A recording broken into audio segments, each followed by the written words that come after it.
So hello and good evening everyone, स्वागत है आप सभी का आज के सेशन में।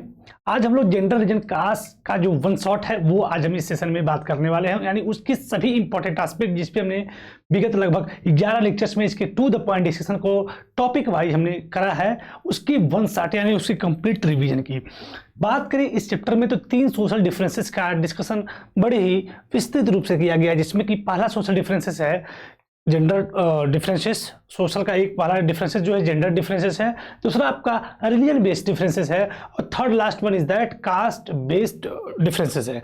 यानी कि ये चैप्टर पूरा आपका 3 प्रकार के डिफरेंसेस को खूब बेहतर तरीके से समझाता है और किस प्रकार से उसका पॉलिटिक्स में यूज होता है और उसका क्या आउटकम्स आता है, क्या उसकी कैरेक्टरिस्टिक होती है, उन सभी बिंदुओं को बारी बारी से हमको समझाता है। जिसमें कि पहला डिफरेंसेस हमारा है जेंडर बेस्ड डिफरेंसेस, दूसरा आपका रिलीजन बेस्ड डिफरेंसेस, और third one is that caste based differences. यानी कि इस पूरे चैप्टर में हमको 3 कंटेंट से रूबरू होना है, जिसमें कि पहला जेंडर एंड पॉलिटिक्स, दूसरा आपका religion communalism and politics, and last one is that caste and politics. सीधे बात करते हैं इस पूरे चैप्टर के कंप्लीट कंटेंट की, जिन हेडिंग से आप एनसीईआरटी से भली भांति रूबरू होंगे। जिसमें कि पहला जो डिफरेंसेस है on the basis of gender, यानी कि जेंडर और पॉलिटिक्स। इसके अंतर्गत हमने देखा पब्लिक और प्राइवेट डिवीजन, जिसमें कि हम मेल और फीमेल के पब्लिक और प्राइवेट डिवीजन के बारे में डिस्कस किए। साथ ही साथ वुमेन्स के पॉलिटिकल रिप्रेजेंटेशन को करते किस प्रकार से हमने पैट्रियार्कल सोसाइटी में थे, जो स्टीरियोटाइप था, जो मेल डोमिनेटेड सोसाइटी थी, उसके सोशल कंस्ट्रक्ट को हमने चेंज होते हुए देखा। साथ ही साथ रिलीजन कम्युनलिज्म एंड पॉलिटिक्स, ये सेकंड आपका एस्पेक्ट है, जिसमें कि कम्युनलिज्म और सेक्युलरिज्म ये 2 इंपॉर्टेंट एस्पेक्ट है। इस पे हम लोग बात किए। आज हम लोग इस पे छोटा सा वन शॉट भी लेंगे। साथ ही साथ जो लास्ट हेडिंग है कास्ट एंड पॉलिटिक्स, जिसमें कि कास्ट इनइक्वलिटी, और 2 इंपॉर्टेंट हेडिंग जिसमें कि कास्ट इन पॉलिटिक्स और पॉलिटिक्स इन कास्ट, 2 शानदार इंपॉर्टेंट एस्पेक्ट के साथ सोशल डिफरेंसेस से संबंधित इस पूरे चैप्टर को हमने कंप्लीट किया। अब स्टार्ट करते हैं आज इसकी वन शॉट की, यानी छोटे से रिवीजन की, जिसमें कि इस चैप्टर के उन सभी कंटेंट को हम बारी बारी से समझेंगे, क्या बिंदु कैसे किस चीज को रिप्रेजेंट कर रहा है। सबसे पहले हेडिंग आपकी बात करें कि जेंडर एंड पॉलिटिक्स में चैप्टर को टू द पॉइंट विस्तृत रूप से पढ़ाया गया, लेकिन जो सबसे पहले हेडिंग थी पढ़ते समय हमने देखा था कि जेंडर और पॉलिटिक्स में हमने देखा कि किस प्रकार से लिंग के आधार पे समाज में डिफरेंसेस हुए और उसका क्या इंपैक्ट पड़ा, किस प्रकार से हमने उसका पॉलिटिक्स में रिप्रेजेंटेशन किया, उसका क्या आउटकम आया। यानी कि हमने और हमारे समाज में जेंडर और सेक्स को दोनों बिल्कुल सेम कंसीडर किया। ये कहा कि जेंडर भी बिल्कुल एक नेचुरल और अनचेंजेबल चीज है, लाइक दैट सेक्स, जबकि ऐसा नहीं है। जेंडर जो है सोशल कंस्ट्रक्ट है। जेंडर क्या है? सोशल कंस्ट्रक्ट है, जो समाज के स्टीरियोटाइप, समाज के द्वारा जो सेक्सुअल डिवीजन ऑफ लेबर था उसके आधार पर इसको बनाया गया।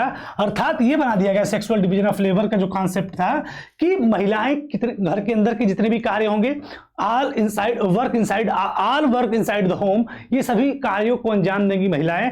जितने भी आउटसाइड वर्क होंगे उस कार्यों को करेंगे पुरुष। यानी कि घर के अंदर के सभी काम महिलाएं करेंगी और घर के बाहर के सभी काम और जितने भी पब्लिक अफेयर्स होंगे उसमें पार्टिसिपेट मेल करेगा।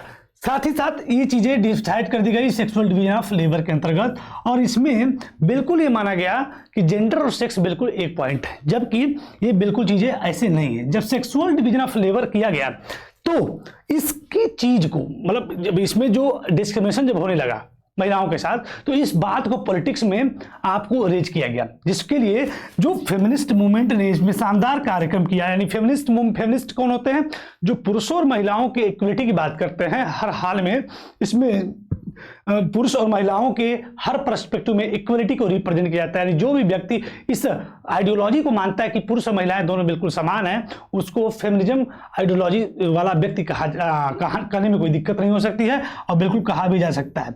तो महिलाओं और पुरुषों की इस प्रकार से डिस्क्रिमिनेशन को देखते हुए फेमिनिस्ट मूवमेंट ने तमाम काम किए, जिसके अंतर्गत महिलाओं की स्थिति में काफी सुधार भी हुआ। जैसे कि स्कैंडिनेवियन कंट्री, जो नॉर्थ यूरोप में जो कंट्री थी, जैसे कि स्वीडन, नॉर्वे और फिनलैंड, इन सभी देशों में महिलाओं की स्थिति जो पब्लिक लाइफ में है काफी इंप्रूव हुई। जबकि अगर इंडियन कॉन्टेक्स्ट में बात करें तो आज भी महिलाएं, अगर वर्तमान में देखा जाए तो पुरुषों की तुलना में क्या है, आज भी पीछे हैं। जबकि हम वर्तमान में भले देखें कितना भी है, लेकिन फिर भी हमारा समाज कैसा है, पैट्रियार्कल सोसाइटी है, जिसमें कि पितृसत्तात्मक व्यवस्था होने के कारण आज भी ये समस्याएं देखने को मिलती है, जिसमें कि महिलाएं विभिन्न प्रकार के डिसएडवांटेज को, ऑपरेशंस को और तमाम प्रकार के डिस्क्रिमिनेशन को फेस करती हैं, जिसकी वजह से इंडियन कंटेक्स्ट में कुछ चीज़ें हमको देखने को मिलती है मेल वर्सेस फीमेल के एजुकेशन सिस्टम की, जिसमें कि पुरुषों की अगर 76% है, पुरुषों की 76% है, वहीं महिलाओं का जो एजुकेशन सिस्टम है, लिटरेसी रेट है 54% है। साथ ही साथ जो इनका जो है डिमांड, क्या बोल सकते हैं, ड्रॉप आउट रेट है, वो भी पुरुषों की तुलना में महिलाओं को क्या है, काफी ज्यादा है। पिता जो है, पेरेंट्स जो है, अपनी पूरी व्यवस्था को पुत्रों के लिए, यानी कि अपना जो बॉय चाइल्ड है उसके लिए स्पेंड करना काफी समझता है। साथ ही साथ इसी प्रोसेस में आपको बोले कि हाईली पेड जॉब्स की भी अगर बातें की जाए पुरुषों महिलाओं की तुलना में पुरुषों की, तो महिलाओं की काफी कम है हाईली पेड जॉब की बात करें। साथ ही साथ सेक्स सेलेक्टिव अबॉर्शन भी देखने को मिलता है, जिसमें कि तमाम चीजें एक्टिविटीज होती है, जिसकी वजह से उनकी जो संख्या है लगभग कहीं किन्हीं क्षेत्रों में 800 से भी कम लगभग आपकी देखने को मिल जाती है। यानी कि हमने देखा कि महिलाएं विभिन्न प्रकार के हरासमेंट, एक्सप्लॉयटेशन, वायलेंस को फेस करती हैं, यहां तक कि अपने घर में भी महिलाएं सेफ नहीं है। इन सभी बिंदुओं को देखा। अब हमको लगा कि इसका क्या सॉल्यूशन हो सकता है, तो हमने देखा अगर महिलाओं का हम पॉलिटिकल रिप्रेजेंटेशन कर दें तो उनकी स्थिति में काफी सुधार हो सकता है, और हुआ भी हर हाल में। यानी कि अगर बात करें कि इंडिया में तो लेजिस्लेचर में इनका जो पार्टिसिपेशन है महिलाओं का बहुत कम है, बहुत ही कम है। जैसे कि लोकसभा में की बात करें तो पहली बार 2019 में इनकी जो है प्रेजेंस जो है 14.36% 2019 में दर्ज की गई, तो सोचिए उसकी पहली कंडीशन क्या रही होगी। और बात करें स्टेट असेंबली में तो ये सिर्फ 5%। तो इस चीज को ध्यान में रखते हुए ये कहा गया कि भाई लोकसभा और स्टेट असेंबली में इनकी जो सीटें आरक्षित कर दी जाए। ये बिल बड़े लंबे समय से पड़ा हुआ था, और जो कि भी पिछले 2023 में आपका ये बिल पास भी हो गया, और इस बिल के पास होने से महिलाओं को वो चीज मिल गई। जैसा कि लोकल गवर्नमेंट में ऑलरेडी हमने फेडरलिज्म में पढ़ा था कि 1/3 सीट महिलाओं के लिए क्या कर दी गई, रिजर्व की कर दी गई थी। 1/3 सीटें महिलाओं के लिए क्या कर दी गई थी, रिजर्व कर दी गई। और अगर हम बात करें किसी भी बड़े पद पे, तो चाहे चीफ मिनिस्टर हो चाहे प्राइम मिनिस्टर, उसमें भी अगर महिला यानी कि महिला कैंडिडेट की बात करें तो उसका संख्या आप खुद पता कर सकते हैं कि क्या कंडीशन रही है, क्या चीजें हुई। तो इस प्रॉब्लम को सॉल्व करने के लिए चूंकि लोकल गवर्नमेंट में 1/3 सीटों का प्रावधान किया गया, जिससे कि 10 लाख महिला रिप्रेजेंटेटिव देखने को मिलते हैं। इस बात को लोकसभा में भी लोकसभा और राज्यसभा में, स्टेट असेंबली में भी लागू करने की बात की गई, तो किया मतलब कि लगातार पेंडिंग था। जबकि पिछले साल 2023 में नारी शक्ति वंदन अधिनियम जिसमें कि वुमेन रिजर्वेशन एक्ट के तहत 2023 में इस बिल को पास कर दिया गया, और 33% यानी कि 1/3 सीट महिलाओं के लिए क्या कर दी गई, रिजर्व कर दी गई। यानी कि हमने देखा कि जो वुमेन विभिन्न प्रकार के डिसएडवांटेज को, डिस्क्रिमिनेशन को, ऑपरेशन को, एक्सप्लॉयटेशन को फेस कर रही थी, जब इस बात को पॉलिटिक्स में रेज किया गया तो कहीं ना कहीं उनकी स्थिति में क्या होता है, सुधार होता है। क्योंकि जब ऐसा कोई भी सोशल डिवीजन जब पॉलिटिकल इशू बन जाता है तो कहीं ना कहीं उसमें इंप्रूवमेंट की गुंजाइशें भी बन जाती है। तो ये पूरा कंप्लीट हमारा हो गया जेंडर एंड पॉलिटिक्स में। अब बात करते हैं अगले इंपॉर्टेंट एस्पेक्ट की, रिलीजन, कम्युनिज्म एंड पॉलिटिक्स में। इसमें सबसे पहला स्टेटमेंट गांधी जी के द्वारा आता है कि कभी भी धर्म को राजनीति से अलग नहीं किया जा सकता, या राजनीति को कभी भी धर्म से अलग नहीं किया जा सकता। अर्थात गांधी जी ने कहा था कि religion can never be separated from politics, धर्म को कभी भी राजनीति से अलग नहीं। इनका कहने का सेंस ये था कि जो राजनीति है उसको करने का जो प्रोसेस है, अगर उसमें सभी धर्मों की जो एथिक्स है, जो मोरल वैल्यूज हैं, उनको हम कंक्लूड कर लें, इंक्लूड कर लें, तो वो एक शानदार राजनीति होगी।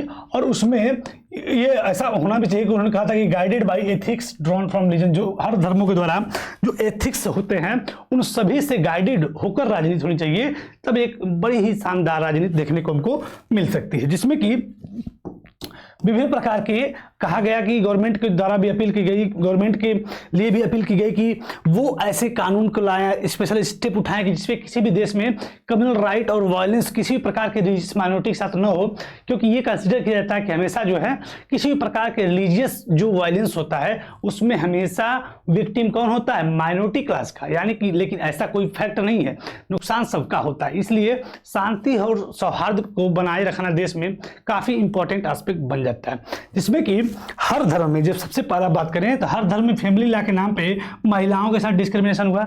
इस बात को जो है पॉलिटिक्स में उठाया गया, जिससे गवर्नमेंट तमाम कदम उठाती है, जैसे कि आपके हिंदू धर्म में सती प्रथा था और भी अनटचेबिलिटी थी, इन सब चीज़ों को बैन किया गया। साथ ही साथ इस्लाम रिलीजन में आपका जो है ट्रिपल तलाक को बैन किया गया। ये सब तमाम एक्टिविटीज़ हुई जो कि हर धर्म में फैमिली लॉ के नाम पे महिलाओं के साथ अत्याचार हो रहे थे, जिसमें कि हमने देखा कि ये जो हमारा रीजन बेस्ड जो डिवीजन है, ये एक प्रकार सा ऐसा डिवीजन है जो कि यूनिवर्सल है, लगभग सभी देशों में देखने को मिलता है। इससे लगभग सभी व्यक्ति ग्रसित होते हैं और प्रभावित भी होते हैं।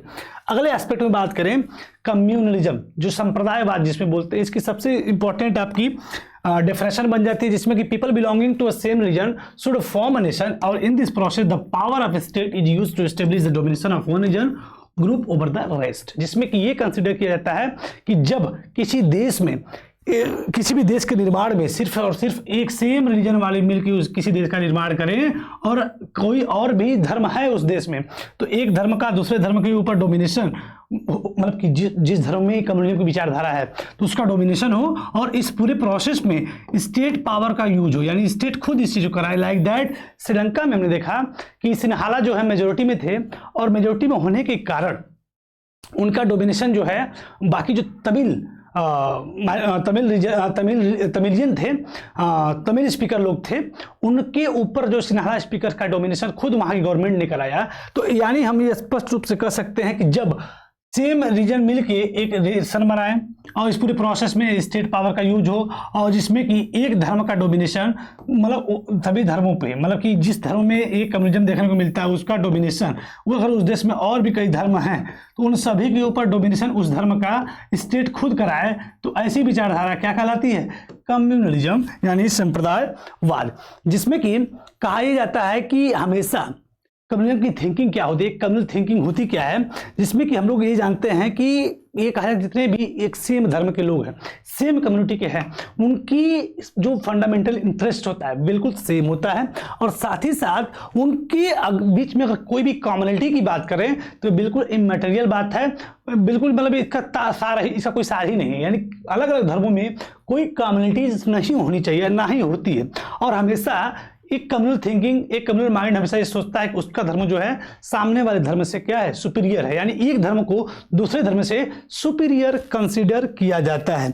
साथ ही साथ इसके अंदर ये भी सोचा जाता है कि अगर हम मेजोरिटी में हैं तो हम डोमिनेशन करेंगे यानी डोमिनेट करेंगे, और माइनॉरिटी में हैं तो एक अलग स्टेट का कॉन्सेप्ट, मतलब हम साथ बिल्कुल नहीं रहेंगे, अगर हम अधिक हैं तो राज करेंगे और नहीं तो एक सेपरेट इलेक्टोरेट बना के, सेपरेट नेशन बना के अपना रहेंगे। लाइक दैट जैसे पाकिस्तान का फॉर्मेशन आपका होता है।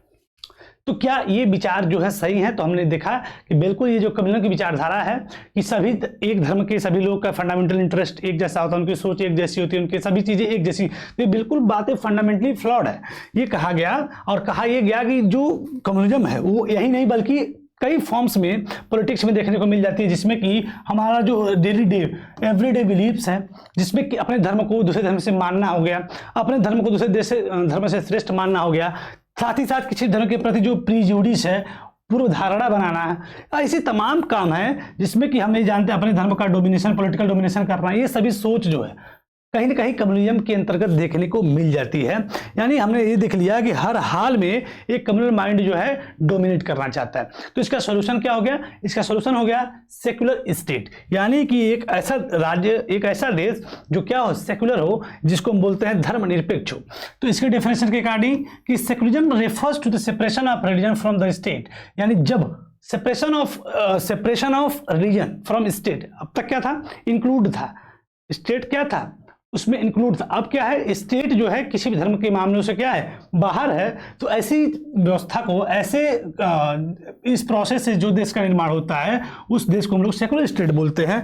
अर्थात जब सेपरेशन ऑफ रिलीजन हो जाए, किससे, स्टेट थे, यानी कि स्टेट कभी भी धर्म के आधार पर अपने नागरिकों के साथ या किसी भी नागरिकों के साथ अपने देश के रिलीजन, धर्म के आधार पर डिस्क्रिमिनेशन ना करे, और साथ ही न ही किसी धर्म को इंकरेज करे, ना ही किसी धर्म को डिस्करेज करे, चाहे कोई फॉलो करे या फिर ना करे। यानी धार्मिक मामलों में अगर देश उससे दूर रहता है तो ऐसी विचारधारा को सेकुलरिज्म बोलते हैं, और ऐसे स्टेट को, ऐसे देश को हम लोग सेकुलर स्टेट बोलते हैं। जिसके अंतर्गत जो कैरेक्टरिस्टिक होती है वो ये होती है कि किसी भी देश का, एक सेकुलरिज्म में क्या होता है कि no official religion for the Indian state.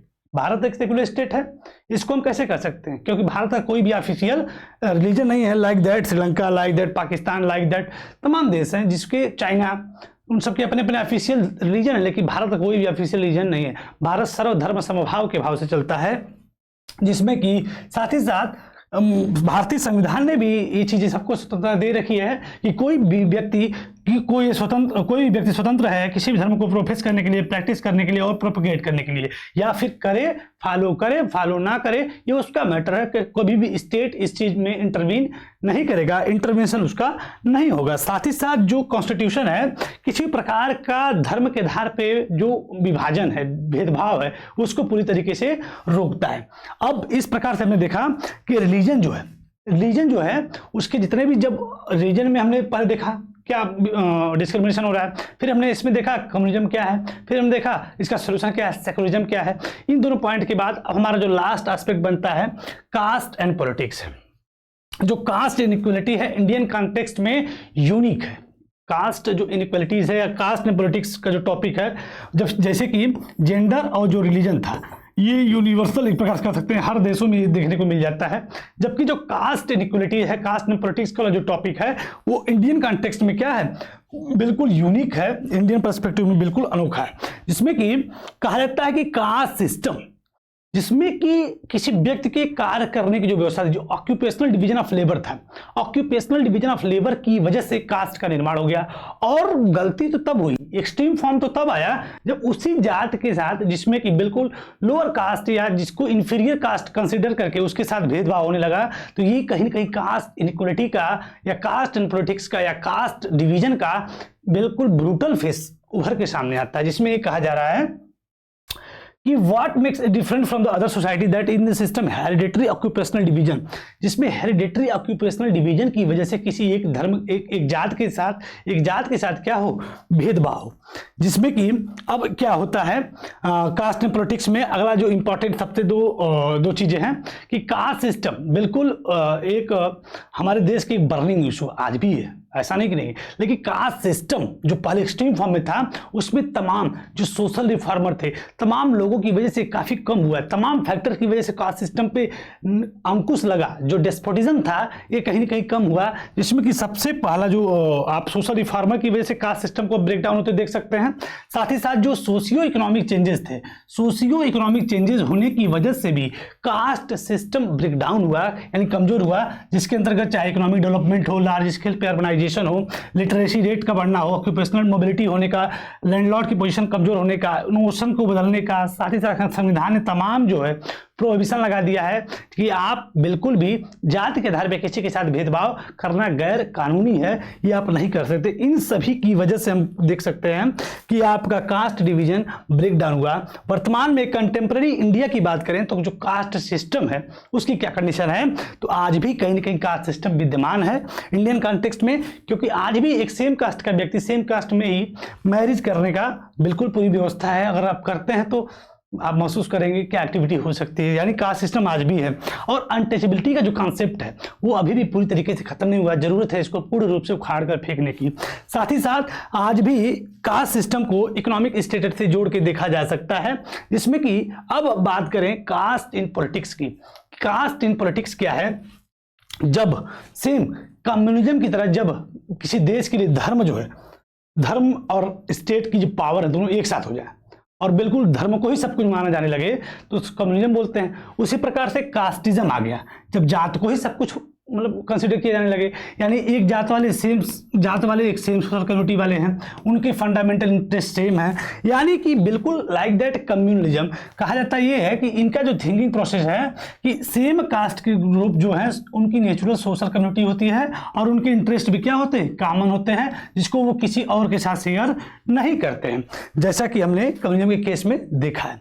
लेकिन हमने देखा कास्ट जो है take various weight, caste can take various forms in politics. जैसे कम्युनिज्म जो है takes various forms in politics था, कास्ट भी पॉलिटिक्स में अलग अलग रूप लेता है। जैसे कि कोई भी पॉलिटिकल पार्टीज या कोई भी कैंडिडेट किसी भी इलेक्शन में खड़ा होते समय या किसी भी स्थान से इलेक्टोरेट से खड़ा होते समय उस क्षेत्र के कास्ट कंपोजिशन को देखा जाता है। जब पार्टी इलेक्शन में खड़ी होती है तो कास्ट कंपोजिशन को देखा जाता है, और साथ ही साथ आपका जो पॉलिटिकल पार्टी है वो कास्ट सेंटिमेंट को लेके अपील करती हैं। साथ ही साथ यूनिवर्सल एडल्ट फ्रेंचाइज होने की वजह से हर व्यक्ति, चाहे जो कास्ट पर इंफीरियर और लोग ही क्यों ना कंसिडर की जाए, उनके साथ कहीं ना कहीं इक्वल ट्रीटमेंट भी देखने को मिलता रहता है, देखने को मिलता रहता है। तो ये कास्ट जो है अलग अलग रूप लेती है पॉलिटिक्स में।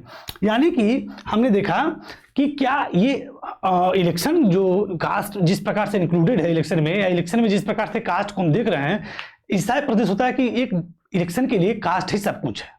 लेकिन क्या ये बातें सही हैं? तो हम ये देखते हैं कि अगर कास्ट ही सब कुछ होता है इलेक्शन के लिए, पॉलिटिक्स के लिए, तो कभी भी आपका आज तक एक कंट्री में एक no parliament constituency in the country has clear majority of one single caste. किसी भी एक सिंगल कास्ट की क्लियर मेजॉरिटी नहीं है।